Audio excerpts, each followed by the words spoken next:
What's good, y'all? It's Chanel, also known as Tuber Fresh, coming at you today with another episode number 2 of Hustle and Horns. I'm so excited to bring this to you. Today, we're featuring the homie Benjamin Asu of Top Shelf Brass Band out here in Southern California, LA, and that surrounding area. And I'm so excited because we had a great conversation about social media, about how they came up, about their influences. And if you don't know, Ben is the leader of the band. He started the band and he just met all these folks, this group of guys in college. Like most of us, we meet all of our friends in college, and they started a band. And you know, it's interesting conversation because brass bands of that nature, like brass bands that basically, I call them street style. I don't think there are a ton of them out here in Los Angeles, in California, in Southern California. I know there's quite a bit of them, especially bulk in San Francisco area, in the Bay Area. But I feel like it's less so here. So it was interesting to get the scope on the scene out here, the brass band scene, and the brass band culture. And it was really cool to talk to him about how he feels like social media, because you know he's a part of that younger generation, how social media has influenced his musical style, how social media has influenced what he does with the brass band, and how he's trying to get the message out. So I think this is a really cool episode.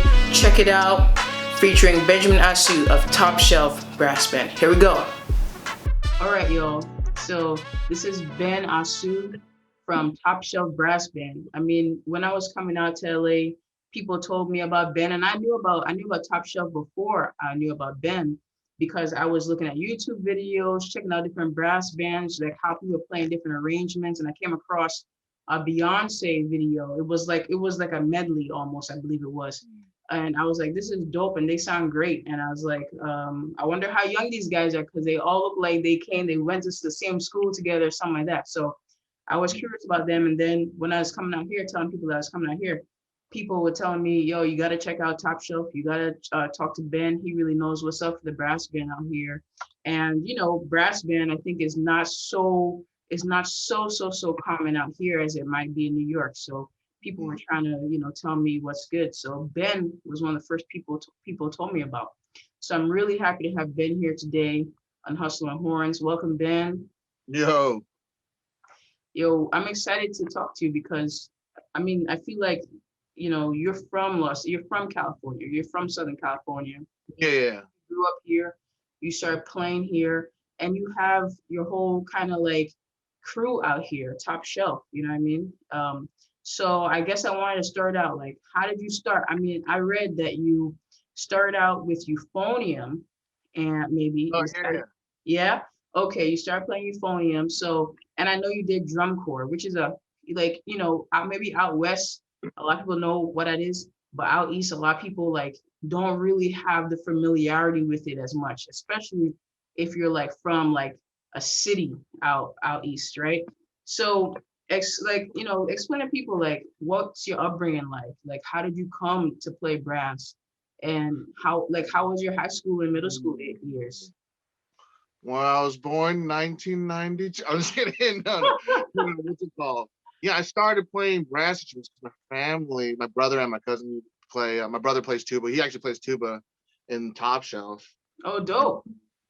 and then my cousin played trumpet. So growing up, like they were always playing instruments. I always wanted to play a different horn. Since one played trumpet, and the other one played tuba, I was like, I'll start on trombone. You know, like there's my part. You know, I Right in won't the get middle. family band. You know, like so I did that throughout school, and then yeah, marching band's always been a big influence because the like you said, I did that drum corps for a sec. It's like the NASCAR of the music scene, just like loud, fast, and a lot of running. You know, like yeah, I did Blue Devils for a little bit. I feel like that really set me like, oh yeah, I definitely want to do more performing. Like this was like it was in the right vein, but I knew I wanted to do something like I definitely got the bug from there.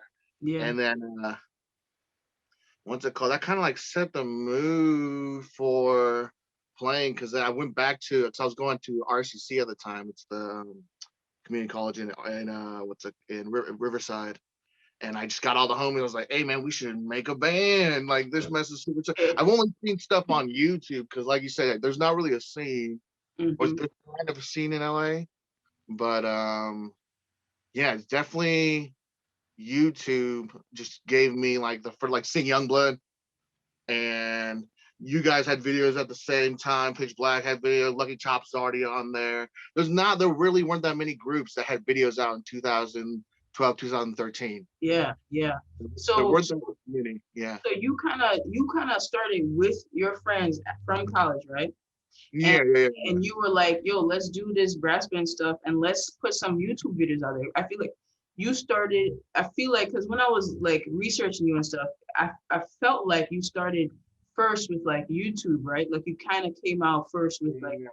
YouTube stuff, right? So, Yeah, there was one something that was really popped off really like I remember we knew that we were kind of early to something where like there's only like a couple groups. Let's try to jump on this wave. yeah. And yeah, that was like the first before we really had anything.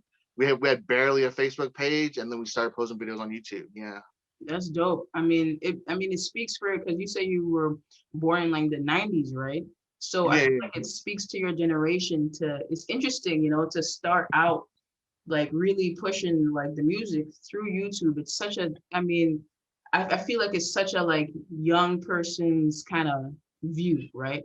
yeah. And They're like born it's into it. dope. I must know, like younger generation, Yeah. but that's where it's at. Though I feel like what you're doing is like I gotta get on that level of like getting the chance because everyone like I feel like right now if you're a musician you have to have some sort of like really good online presence in some sort of way. You know what I mean? Like, For real. Yeah, man. It's crazy, man. This thing with the social media, it's like, ooh, I find it challenging. I find it challenging in for like a lot of different ways. But yeah, you got to be out there. And you guys are doing that. Not to get ahead of, because I really want to hear more about your upbringing, but not to get ahead, but you guys on your TikTok game, man, it's like off, right? You guys have been really doing, I feel like you guys pivoted real quick to pandemic life because I saw you guys putting out TikTok videos. I saw you guys playing on a bunch of people's kind of covers and like the newest song that comes out, you guys have a version of it. I mean, I feel like you guys and your communication with each other. I don't know how it is where you guys all live and stuff, but it seemed like you guys were like, "Yo, let's do this song," and it happens really quickly, right? yeah, well, at least we tried. It's like when the like we were kind of on TikTok for a little bit before the shutdown, so we were kind of so we knew it was popping up a little bit, but yeah, once everything got shut down, we just knew that we have to do like this is just gonna be how it is Yeah. until we just gotta push on this. I mean, yeah, because we haven't played live, and it's gonna be about a like we did some small like some random one-off gigs, but I guess they're only I guess that's a Hold cool. up, they're not random. I gotta, blow your horn a little bit. Not random. You guys played a surprise party for CardiB, didn't you?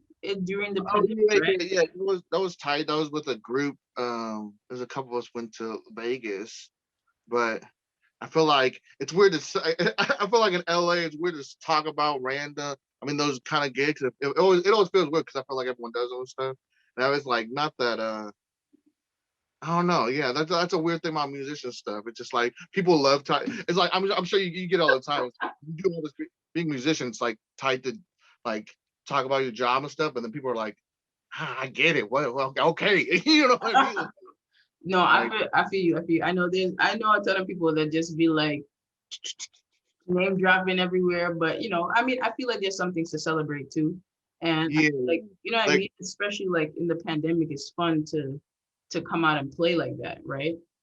yeah. That was the one. That was we hadn't played a lot of stuff. I think that was a couple months between those two gigs and stuff. But I was just thankful to have any gig, honestly. Like let alone a high pro. Like, I don't have like I'm a professional musician, but I'm not major league. I'm like minor league baseball, like triple A, double A. Like, I know the players in the major leagues. So I know everyone up there, but I'm not like I'm making some money, but not a lot. You know what I mean? I feel you. I feel you on that. I But mean, yeah, yeah, but that's why like I'll like when a high profile gig comes up, I'm always super excited. Like, but I try to calm myself and just be like, okay, keep on going. Like that was a good that was like a good treat on the way to what you're trying to trying to do. right. Right, That, right. that definitely doesn't happen all the time. I wish, for me, it's like, I don't know. They definitely pop up random. That's why I say random, because it's like, it's not like I plan, like I'm not doing a lot of these types of gigs a lot, you know? Right, right.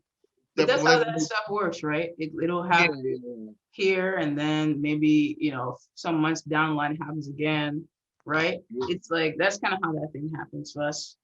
Yeah, yeah. Until like you like, I don't know. I see a lot of some people that are like, I know they're in a different league musically because they're still gigging pretty well. I'm like, okay, there's a crazier level after this. You know what I mean?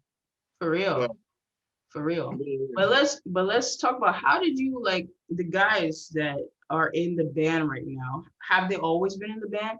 Like from the first conception, or like no, maybe like half. Yeah, about half the group. So like from the very beginning. Oh, a little bit over half. Yeah, yeah. There's and who writes the music? Do you write most of the music, or how does it work? Writing yeah, process. well, yeah, kind of. I did in the very beginning. It's kind of changed where now it's really, I'll get some sort of form of the song Hmm. and I'll bring it to rehearsal. We kind of like flesh it out in rehearsal, like, so I Hmm. know, like I usually try to find a balance between overriding, underwriting, because I definitely want everyone to kind of fill out their parts.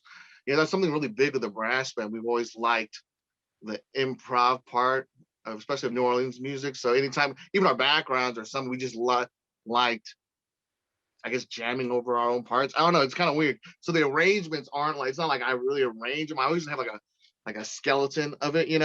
Right, And right. then, It's yeah, and then they create just kind like of a yeah, exactly, yeah. Yeah, that's dope. I mean, I like that because then you get people, individuals, like sauce into it, right? And that's kind of Yeah, the cool thing yeah. about having special people playing in the band, right? Is that they get to put Yeah, their own yeah. spin on it. I Yeah, mean, that's all really oh, sorry, go on. oh no, I was gonna say the thing about the pandemic for you guys is you guys released music in 2020. Like you guys released a whole EP in 2020, and even more tracks. You just released a new song just now, Yeah, recently, yeah, right? So you released in 2020, you released Field Show, 2020 Field Show. yeah, yeah. And I loved it because I feel like if I could go back in time and like know what I know now, I just love how produced the track is in the sense of like today's production, right? The Okay, sound of today, yeah, but with brass. And and the rappers you have on it, you have your singer that you guys play with a lot, Aphrodite. I mean, yeah. it's just I feel like the production aspect of it is really current. I mean, how did that happen for you guys? Or do you produce too, or like how does the kind of Mhm. current? Because you guys call yourself like a brass trap, like brass trap, right? Yeah, How yeah, does that all work together? and then that was kind of an older thing. I don't know. Yeah, we kind of have like a writing team within the group. Hmm. Like there's me, Andrew. Andrew's a really big part. He's like the main guy that does all the I guess kind of like more of the post like sound design, mixing stuff. And then there's a studio that we work out in Riverside. It's called the Frequency Factory. We'll do a lot of tracking there. That's also like that's pretty much our home base. Hmm. Frequency Factory in Riverside is like, I don't know, it's like our cave when we need to like train, or it's our training, our dojo, whatever. Anytime we need to go to a space, we go over there to like work on stuff. So in between, like, yeah, I said that like there's like a good team of like six of us. Me, Andrew, Adam, and then Trevor and Kyle. And then anyone else in the brass band comes in. Like Will comes in, lays down trumpet. We really try to keep it open because like we're new and we're writing originals, right? We wanted to try to Yeah. just have fun with it. We're just like I don't know if you've seen the new Bohemian Rhapsody movie or whatever. There's a whole montage scene of just them through the window booth just doing random stuff. I feel like that's just us. Like we have the mic like floating around from the ceiling, just crying out different random stuff, right? That's dope. So it's a Yeah, real collaboration.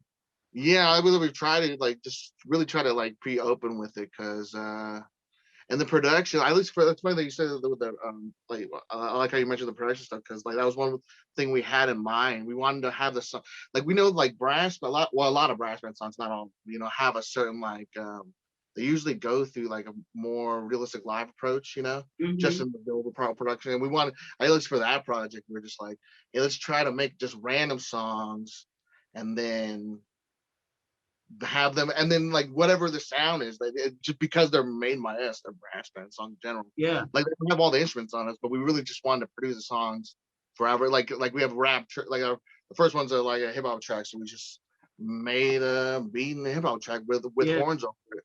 And Yeah. then like the next one, and that was mainly made on the computer. And then the next one, we did it all live. It's all live instruments, so it was kind of random. Like we just did it per song, Right. And then at the very end, we're like, okay, so we made all this stuff.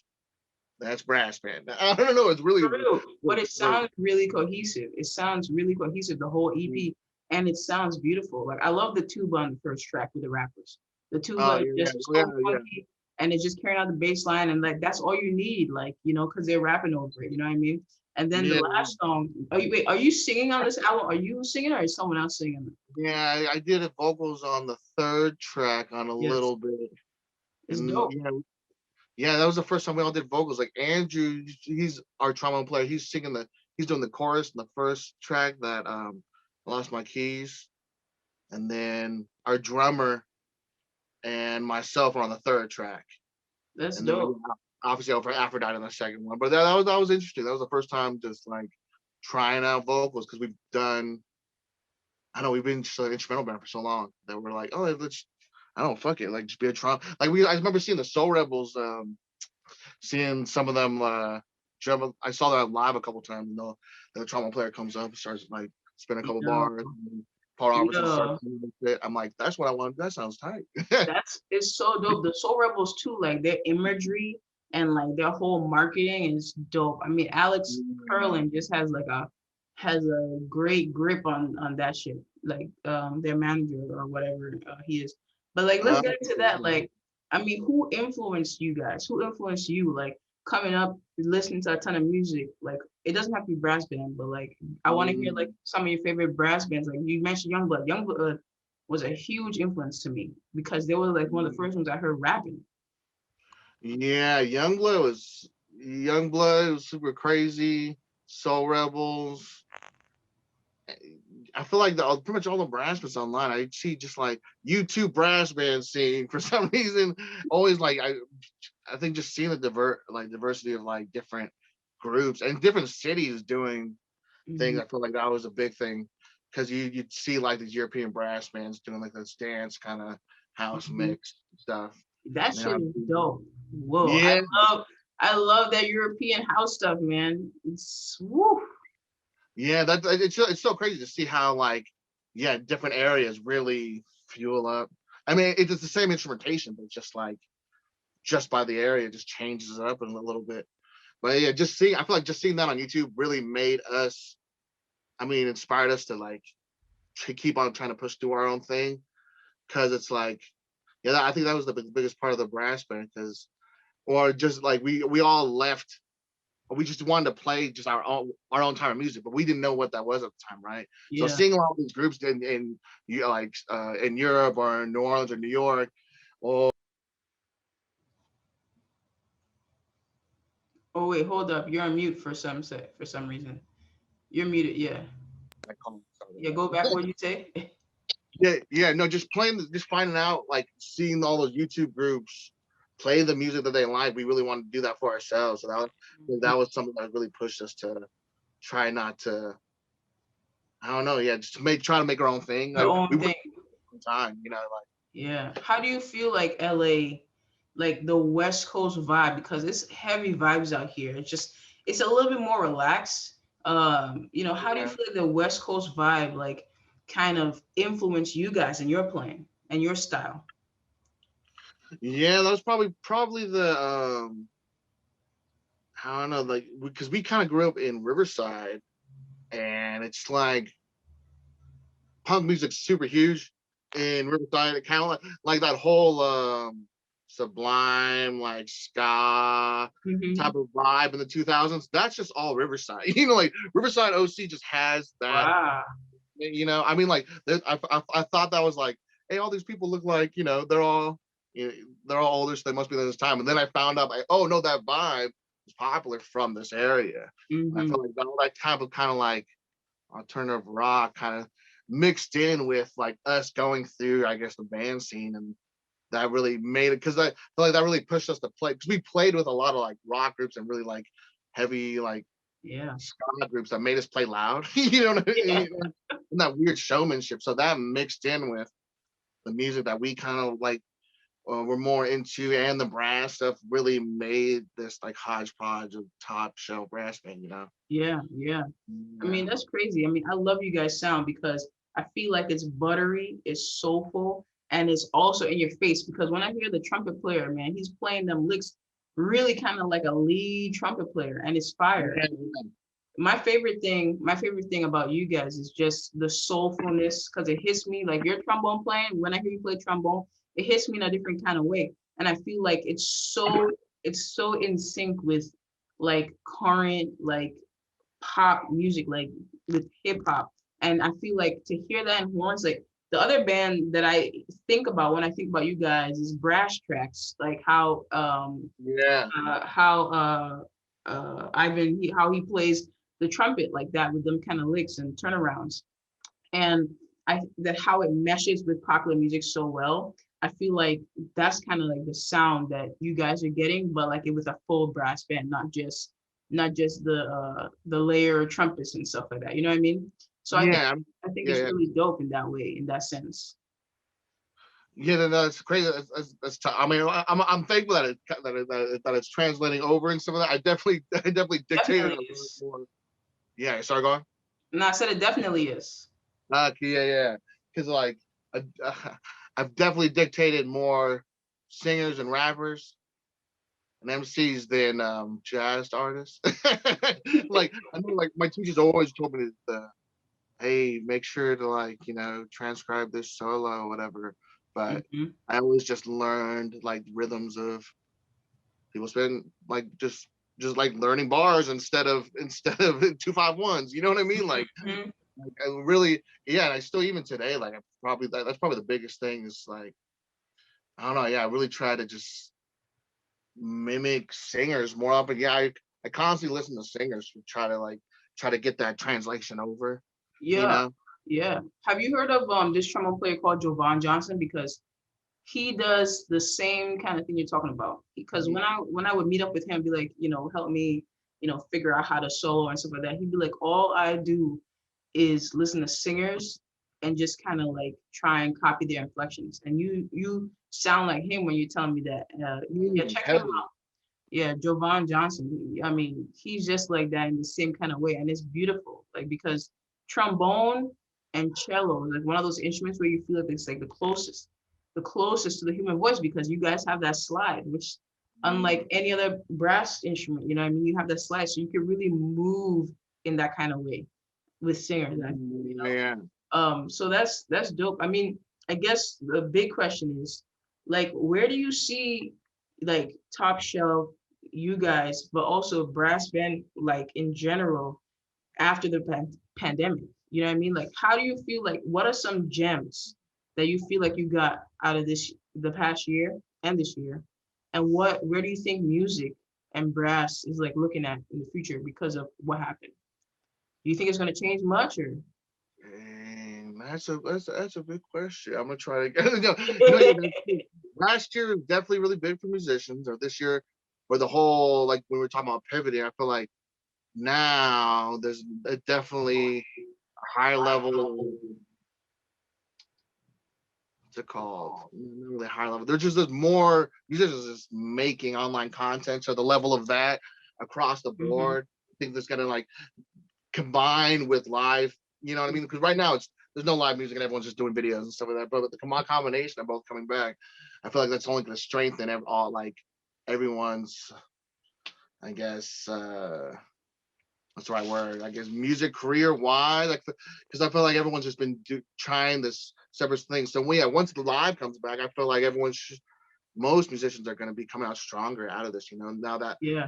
Now everyone's worked in this weird environment or like has made an income or some sort of channel off of online, whatever that be, whether Mhm. they're on Twitch or YouTube or TikTok. Yeah.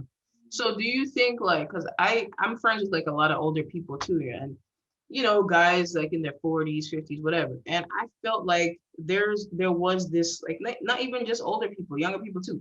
But I feel like in the beginning there was like this like rift between people who are so used to performing live and that's all that they did, right? They have like not much social media presence in that sense. They're not making any no content, no videos, nothing, right? So there was a rift between people like, I'm sure you heard of it, like, man, all these people are making all these videos. Music is not just for screens and music, blah, blah, blah. Music is for, you know, you got to feed that stuff in live. Like, what do you think, like, like a lot of the people that think that kind of way, I mean, I kind of personally feel like they're in for a kind of like letdown because pandemic or not, this is how stuff was going. You know, not saying that there's not gonna be live, but like, Yeah. what do you think about that? Because you guys are Yeah. on socials, right? What do you think about that perspective? Yeah, I think you nailed it. Like this was already happening before, no matter what. Yeah, this definitely just like put the gas pedal on, do this thing, or you're gonna be left behind in the music business. Like I tell everyone, like you like it doesn't even matter what genre you like. You could be a classical, just straight classical, like oboist, and you need like I've seen other symphony players now on TikTok. Like it's kind of crazy. Like Yeah, like you have to have something because yeah, word of mouth and all that stuff is just moving slower than what going on online, you know, like mhm. and like yeah, like I just booked like hopefully it goes through. We just booked like some of these gigs, but it was like it's happening next month, but it was all online. We technically didn't even do anything. Like it's like the yeah, our agent just kind of like hit someone up was like, okay, make sure there's these videos that we already put in the work, I guess, or already had content. So just by us being online, we got the gig over someone else, you know. But That's that's just crazy. It's crazy to me because I feel like when I started trying to do YouTube videos like a few months ago, I feel like just putting out content has already changed how people are interacting with me. Like, oh, can you?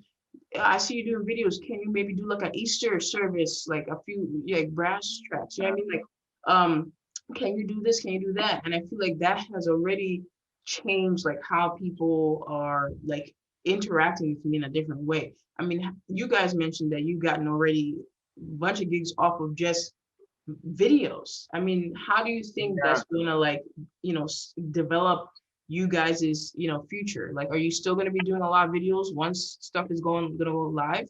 Oh yeah, like definitely. I think that's just like it's just gonna be.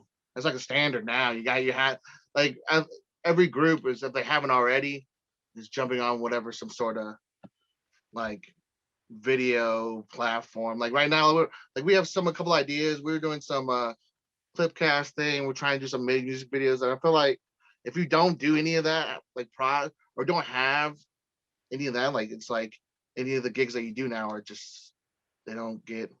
I don't know. It's weird. It's not like it's like having your resume up. You know, it's like people do kind of treat you and hit you up differently, like you said, Right. because your kind of profile or whatever, you know, your Mhm. social media, whatever it is, you know, they can see that resume up there and they really do. I don't know, it's and it just makes it faster than someone doing a call, whatever, unless like I don't know, like it's like so it's weird to see the old ways kind of like being changed. You know what I mean? Of the Yeah, music. yeah. That's the biggest thing I would tell any kid that's in college or whatever. I should probably learn to, you know, edit photos and do video. You know what I Mhm. mean? Like, besides Yo, you playing some music, just go get Premiere, go whatever you do, just like figure it out. Because and that's huge. I think that's perfect advice for younger people because they don't like. I mean, for me, I do marketing. I do marketing in I like my job is marketing, and I've been doing marketing for a while. And one of the things I picked up doing that is like how to edit simple photos, right? And how to edit video, and just kind of like think about think about how to sell stuff, right? And mm, I thought that that was one of the best things I could have learned. And when I talk to people now, like you said, they all have access to it, right? Most of these kids have access to a video camera and mm, some sort of production thing and some sort of photo editing thing on their computers, just on the computer stock. And I think that's one of the best things we can do. I mean, as musicians, it's funny. I was talking to Ray Mason, trombone player, And he was telling me, like, this pandemic just really showed everybody that you really, as a horn player or a musician, whatever, you can't just be a horn player, right? You got to be like an editor and a video maker. And, like, what's your thoughts on that? Because I mean, I feel like if anything, the pandemic, I feel like exposed that for a lot of people. Oh yeah, 100%. Definitely. Like if you weren't on it, they're on it. Or Mhm. now, if they're still not on it, then for sure they're getting left behind. It's kind of crazy. It says like I almost even feel behind for certain because I see some of the like any the younger generation musicians, like some of this video editing stuff is almost like maybe because they're born with it, they're born with a phone in their hand. You know what Mhm. I mean? I see a lot of kids. Like, that's why you see a lot of these like random TikTok or YouTubers that are like in their early 20s, or maybe they're like 19 or so, and they already got a ton of following. I'm like, Jesus, they just got it. They're born into it. They just knew how to So, edit by the time they're in high school and stuff. You know what I mean? Like, yeah, what do you think about, what's your thoughts on 100 days of practice and that kind of like, or 365 days of practice, or that kind of like mentality that a lot of these like young people that we're talking about, like high school age, early college age, they have a whole following, like thousands of followers on Instagram just off of like practicing daily. What's your thoughts on that? that's dope. You know what I mean? I felt like whatever it is, it's all about garnering attention, right? You know, like whatever you do to get that attention, that's dope. I've Oh wait, you're on mute again. seen calls on calls. Sorry, Oh, but oh, it's when people call you, it happens. They, yeah, they know that's what. Wow. Yeah, yeah. they know you're doing this interview. They know sabotage and stuff. But yeah, I think that's dope. That these kids finding out like just ways to post, and it seems so easy for them. I mean, like so comfortable. That's something like I had to like figure out for myself to like be comfortable on camera or like posting something. But Hmm. these people give a fuck. They'll just post up. They're like, day one of practicing, and then they'll just do it like you said for 100 days straight. I'm like, y'all Yo, just posting every day. You know what I mean? Like, yo, that like shit is intense, man. Like, can you imagine, like, I can't imagine being in college with how crazy social media is right now as a brass player and just recording myself every freaking practice time and posting that stuff at like at the end of the day. I can't imagine, like, because you're getting pressure from your teacher, you're getting pressure, you get comments from social media, you got comments from your teacher, you got comments from your band director. I mean, where does it end, right? You're just like constantly being critiqued. And but is it a good thing? How do you balance that? You know? you know, I don't know. I don't know if they even care or not. That's the thing when I see online. They just it's like I don't know. Some of these kids are built different. Like between online stuff. Like that's how I know it's just like oh, that's how I found out see myself when I was like oh yeah I'm definitely getting older. I'm not even that old. I'm like No, you're 20. not. Yeah, I'm about to be 29 and stuff. But even now I feel like I can see the separation starting. You know, just mainly of like comfortability on online, like Totally. with It's like different. musicians, like now, like it's very common for I feel like a lot of horn players to dictate, you know, singers and rappers and vocalists in general, which like I felt like when I was doing it like 7, 8 years ago, I felt really alone in that. And there's a crazy brass band scene now. Brass bands seem super huge compared to. It's not even that long. It's only been like almost like maybe 10 years. But in Mhm. that 10 year span, like It's yeah, like groups are huge, huge now. Like huge. Like, and like that's outside of the like traditional New Orleans type brass bands too. Like, it's yeah, just yeah, explosive. It's exploded. Like, I think it's beautiful. I think that's one of the most beautiful things is that people are finding ways to make money and to like be creative in yeah. their own kind of community, and not only just being like a side person to like a pop musician, maybe where you're like one of three horns. You know what I mean? I mean, Exactly, yeah. coming to that, I have a question because I started Pitch Black Brass Band a long time. What, two, whenever I came out of graduate school, 2010. So this is a long time ago now, and you know, the and you guys have been together since I want to say 2004. Yeah, Wait, about 13. 2014. Yeah. Yeah. So you guys have been together for a while now, and like I guess the hardest thing for the band I felt like, or for a brass band like a bigger brass band, was how do you keep your musicians satisfied as a band leader, right? And like because it's like the money, the pay, isn't great all the time. Yeah. Sometimes sometimes you get a really good thing, sometimes you get like an okay thing, and you got to kind of like navigate what you want to do. How, like, for example, like, I've had guys that go on tour with like an artist, right?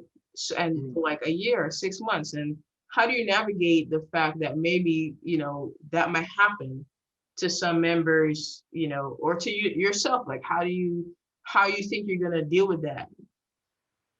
Yeah, we're pretty casual on that. Like, if someone needs to go for work and stuff, Hmm. like with the brass band's always been kind of like open, because everyone's super busy and like keeping them motivated, like you said about the money thing. Like, yeah, we definitely started with from doing gigs and just doing like open mics or whatever, just playing on busking on the street and stuff. Hmm. And the whole money aspect definitely came over time of like the incentive of like, oh wow, which is like it's not only just for like playing fun shows is tied, but like getting paid for it definitely helps a little. Definitely is definitely motivating on that end. But that only I feel like money only came in like, well, I guess since we last played, maybe like the recent, but not kind of 2020, maybe like 2 or 3 years, Hmm. like 2.5 years, because we were really just playing for fun before there. But Yeah. yeah, that's a battle. I feel like just keeping the group together. It's something that like I feel like I'm better at now, even though we haven't even played in a year. But Hmm. just like something about, yeah, at least for myself, not being over, what's the right word? I don't know, not be pushy for, like, you know what I mean. I feel like Yeah, I used to yeah, like trying to make things happen, yeah. especially, and LA is such a weird, like, oh man, this time, whatever, time is money, and some of the biggest gigs we've done have been within like a week's notice kind of stuff. Yep. Like, so that's always been like so that's always been a weird dynamic. But now I don't know, I really try to be as open as I can with everyone too. The transparency is always big with For real. with the group, to making sure like, and everyone on the same page. It's like communication is always key. Like, no matter if you're making a ton of money or no money, but communication, transparency, I feel like is the biggest thing for the group to keep together. For real. I feel like you hit the nail on the head right there, because I feel like that's one of the things that I struggle with, is that, like, people were always telling me, Chanel, you gotta be more transparent about what's going on. But I feel like running a brass band is like running any kind of business. And you have people that are more inclined to be a business person, and you Mm. have more people that's more inclined to write the music, or to Yeah, just have fun at the fucking shows, right? You have those people too that just like, I'm gonna show up, I'm gonna play the gig, and I'm gonna have fun. You know what I mean? So I feel like it's always kind of like, for me, it was hard in that sense. Like, I I want to work on being transparent, but do you want to come into the fold of that arena, right? Because I think sometimes for me it was like a lot of people want these different kind of things, but they don't necessarily want to pick up the work and the jobs that was like relevant to that thing, right? Because that's kind of how you find out what's going on, is that you become part of that thing, right? the whole, yeah, managing side. Exactly. Yeah. So that was a struggle for me. But I think at the end of the day, I think for Pitch Black, we were so much like we were so much like characters. Like, there's Chanel, she's black, she's a woman, and she plays sousaphone. And there's TJ, you know what I mean? Like, I feel like we were such characters, which uh when someone wasn't there, it really felt like someone wasn't there. But Yeah, like, if you have a brass band, like you said, like, it's open, and you understand that you're a brass band, and not like I don't know what the word is, but you understand that your brass band, it's easy to switch people in and out, and there's not really like any when you don't market yourself. This is the thing I should when you don't Yeah, market yourself, how you market for how you sure. market yourself exactly. It's all about marketing. We market ourselves as like Pitch Black is like a group of individual 10 people with all different personalities. At least that's how I felt we did, right? Like Lucky Chops. Lucky Chops markets themselves that way. They market themselves like we are a brass boy band, right? So like NSYNC, you have a special connection to all the individual characters, right? So when someone leaves, you have to bring someone in that has that sort of character, like has that sort of flamboyancy, right? So I thought it was easier, like with Extra Syrup, to just be a brass band. And there's no characters, there's no nothing. We're just like a brass band and we want to make some money, right? So I felt like that was the other issue with Pitch Black too, is there's so much involved in the marketing, whereas there's a lot of successful brass bands, that I've watched. Like Youngblood is one of them. That yeah, they're characters too, but at the end of the day, they've been going for so long, 20 years, maybe more, that Yeah. you have to put on other people. You got to bring other people into the fold, right? So I think what you're saying about being open, like that's really smart. It's a smart thing to like always know that when you come back home from tour or whatever, you will still have the brass band to keep, shit afloat and to keep that, you know what I mean? Yeah, so that's smart, definitely.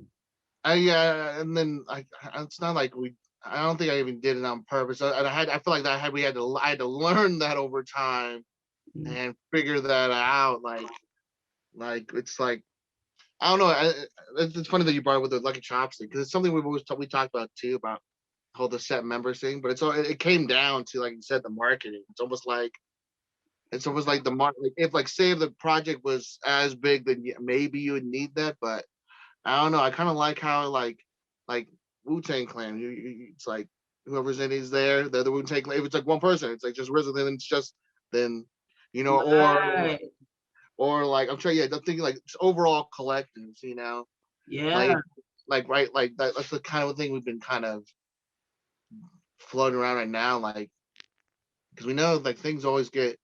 I don't know. Like it's people like you said. Everyone has their own lives and stuff. So. We definitely want to just keep the the vibe's definitely the most important thing. Definitely having like because it's like we even found ourselves even a little stressed out for a second because we were playing so much, and then it kind of turned into a weird work environment. You know what I mean? So right, because we're overstressing the same group. Right.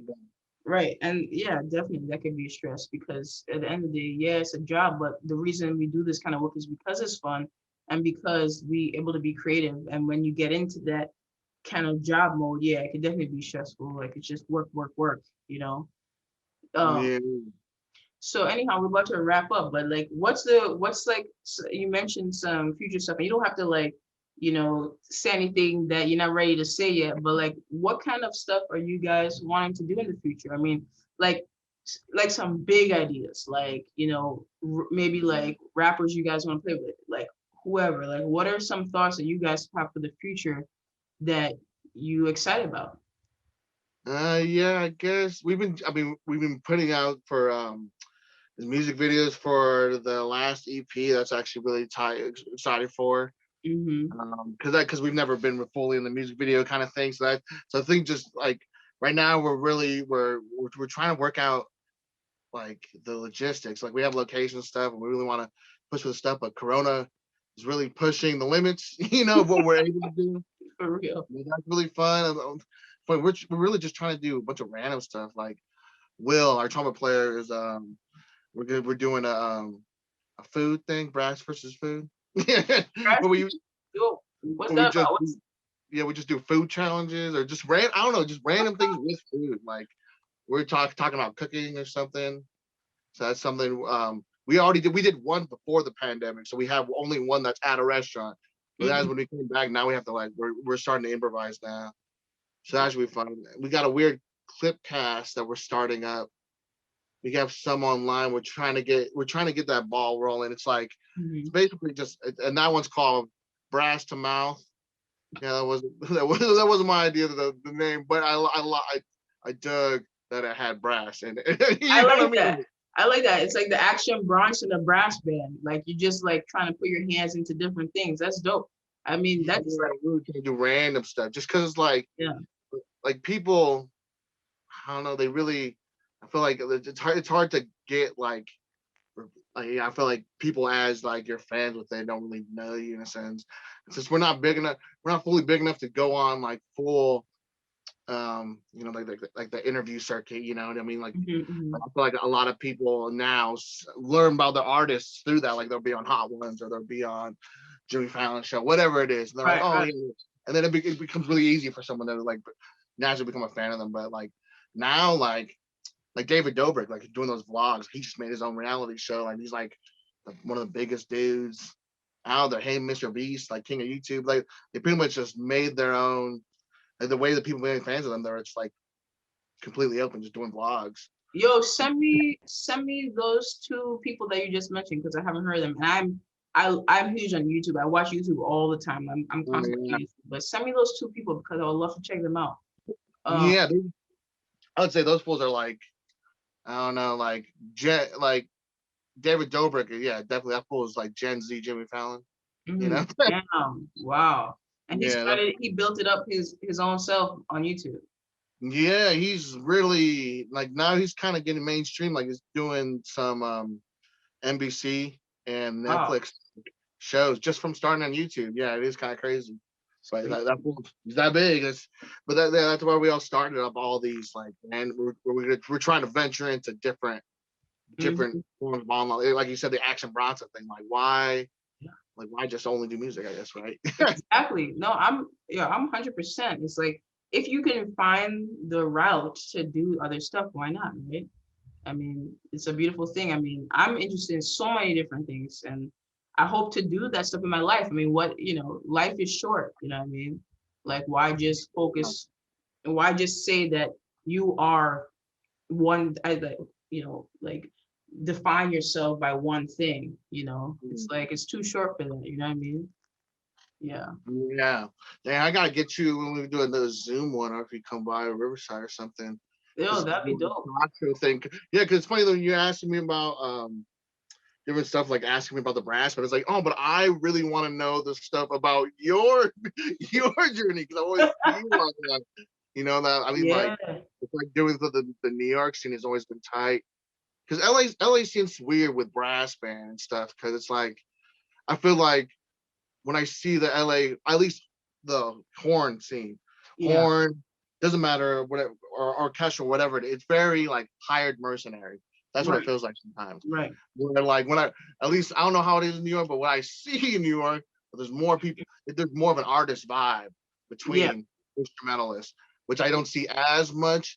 Like I see some people do some maybe like independent music, but most horn players in LA is like they're like a hired gun. Like everyone's really good.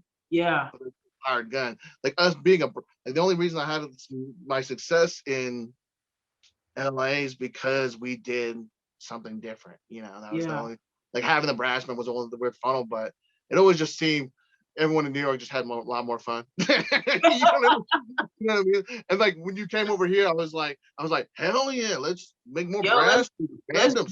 Let's build something up over here. It's like that's kind of what I was thinking. I was thinking like, man, I don't know much about LA and the brass scene, like the brass band scene out here.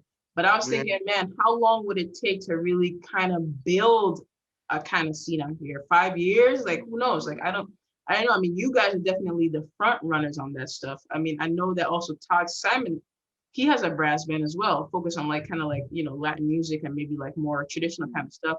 But like what does it take to build that up? And I think, but there's so much to think about, right? You have to think about like landscape. You have to think about geography. You have to think about how people interact with music, right? In New York, it's so different. People interact with music anywhere, like on the street. People walk a lot in New York. People don't so much here. So like, I feel like there's a lot of, but then the bands are big out here, right? So Yeah. I feel like there's possibility to do what New York, because New York took time. You know what I mean? Because when we started, it was like a few brass bands, street bands, like out. That wasn't like big old kind of like protesty bands like Hungry March Band and like Room Mechanical Orchestra. Besides like those like kind of like three, yeah. Besides them, it was like a few. I want to say like just basically like a few. Now in New York, there's like tons, tons. Yeah. So that took time too, you know what I mean? So That's yeah, what I see. It's more of like a thing out there, and then you see the videos real. of everyone playing with each other in different groups. Like Yes, I was like, oh yeah, just like in the New Orleans here, I'm like, oh yeah, that's dope. It actually feels like a scene. yeah, Which like, it is. maybe like more people we're just down to make groups. I feel like there's more groups that have popped off in LA since we started for sure. Mm-hmm. But still, I feel like it's not even half the amount of groups in New York. You know what I mean? Like, Yeah, yeah. I feel like musicians in New York, they're willing to do a lot of different things, right? They're willing to do like the Broadway thing, and then in the next day do a brass band thing and do a wedding. And I feel like no one has the kind of mentality where they're like too good for a gig. And you know what I mean? Like in that sense, um like they will do whatever pays, right? And yeah. because they, yeah, like they I think know, it's an artist in them. That's an artist in them. Like there's more yeah, an art vibe with those musicians. right, Because when you said that about they're too big, that has definitely happened in LA. You know what I mean? yeah, I've yeah, heard, I've heard of a trumpet player in another brass. I'm not saying the trumpet player's name, but he went to the homies brass band. And he was like, "Hey, I'll do you a favor. I can only show up for $150. yeah, Like the rehearsal, whatever, something." I'm like, "That's a dandy, but dude, man, this is the first rehearsal, man. You ain't why you told me yeah. that." Yeah, man. No, now people in New York, I feel like even though like I feel like in the last 3 years, people have been shying away from rehearsals. People like don't want to do it, but I feel like people do it, and I feel like people know that you're gonna try your best to make that shit as short as possible and give Yeah, as much information as you can before. But I do feel like LA maybe I'm not sure, but maybe the situation is more like people are used to certain things out here. People are used to like get yeah, a session and like it's so like organized, whereas New York, it's like a clusterfuck. Like, yo, I gotta be here 7 a.m., gotta be here at 1 p.m. So people like doing so many different things that it's more normal to them to feel like I'm gonna play in all these different situations. Whereas like maybe LA, people just want to do like the one thing that they do, right? yeah. Like everyone does like juggles around like whatever the thing is, but for sure it's more like you said. They're in a certain like I know a ton of fools in the Latin scene that are completely separate. Like then there's like small crossover than I guess some Right. of the other genres instead of like horn section. Like if they just only do like top 40, they probably if they might do some Latin scene stuff or like the classical musicians might do some jazz gigs, but Mhm. they like but yeah, I feel like maybe it's because there's I don't know, it's the vibe of Hollywood. Hollywood has a weird Right. vibe. There's a ton of work. I feel like film like culture's toxic. Any set I've done, it's like Mhm. whatever if they're the PA or the second AD or Mhm. the light guy, it's like the most important thing and whatever. And it's like I think some of that Hollywoodness of this like weird professionalism kind of like went in with the music scene because like and there is a ton of work. Like it sucks like you came here like right when the COVID happened, I know. but Yeah. there's is it that's why when I made like a weird joke, but like I don't like saying like doing like oh yeah I played this gig CardiB because no joke everyone does like everyone does Right. like a random thing like Yeah. at least the people that stay in it or do it or it's like for sure they'll get like it's really I know yeah people talk shit on LA and some other cities but there is a ton of work here like I mean Yeah. on the radio people are getting picked up on That's but dope. mainly because all the TV set stuff and like a lot of tours rehearse here too because there's a lot of Mhm. studios for rehearsal areas Mhm. but it's also poison to the you know what I mean? No one, since everyone has so much work, no one wants to do like another type of project unless they're really like if they're invested into it, then they will or something or whatever. I guess that's for everyone. But it is interesting. Like the brass band scene, there's only been like I know there's like and even the brass band scene's kind of cut off. Like not all of the newer brass band groups know the like the second line NOLA groups, you know? Yeah. There's also an age gap. Like more of them are probably in their like late 40s on up. Yeah. And anyone younger kind of has like the new wave of brass band, Lucky Chops, Youngblood era. Right. Like there's only like three. I'd say there's like three of us or four of us. There's four of us, and there's maybe 5 or 6 of the NOLA type. You know, I know. You know what I mean? Yeah. And so it's like until I feel like the brass band scene can only grow until more people want to make the scene. Like there's a ton of club gigs, like they're happening and stuff. It's just and it's just right now they're open. I know, yeah. And hopefully they survive, right? Through it, you know.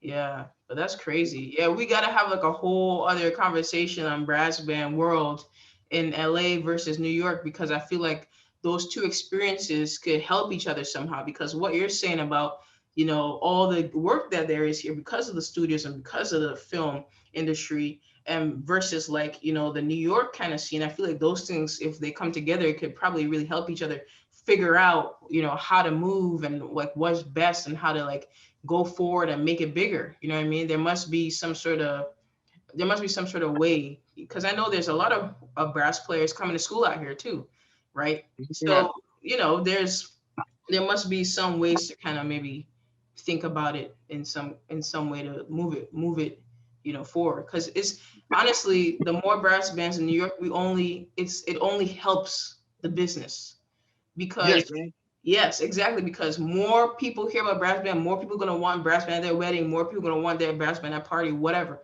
It's all about it. People knowing, like clients knowing that this is a thing here, and you know what I mean. So it only could help each other. You know, it could only like help it grow. You know, help the money get bigger too. Anyhow, but we'll talk about it. But anyhow, Ben, it was great talking to you, man. I feel like yeah, I feel like what you guys are doing is so fresh and so dope. And like to talk to you, like a part of a younger generation, I feel like people are really going to want to hear what you have to say about social media and all that, and brass band out in LA and that kind of world. It was dope. It was great. I mean, we got to talk more, because I feel like you have.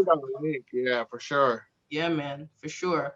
All right. So we'll talk soon, and thank you so much. It'll be great to come to Riverside maybe once things calm down, or once we both get our vaccines or something, and like talk a bit more. Thank y'all so much for watching the video. Hope you enjoyed this episode. And if you did enjoy this episode, please give it a thumbs up, comment, leave a note. It helps the YouTube algorithm work. And definitely want to give a shout out to Andrew Hitz of Pedal Note Media and the Brass Junkies. This video and the whole series of Hustle and Horns is a Pedal Note Media production. I'm happy to bring this to you guys. More to come soon. Let's go. Peace.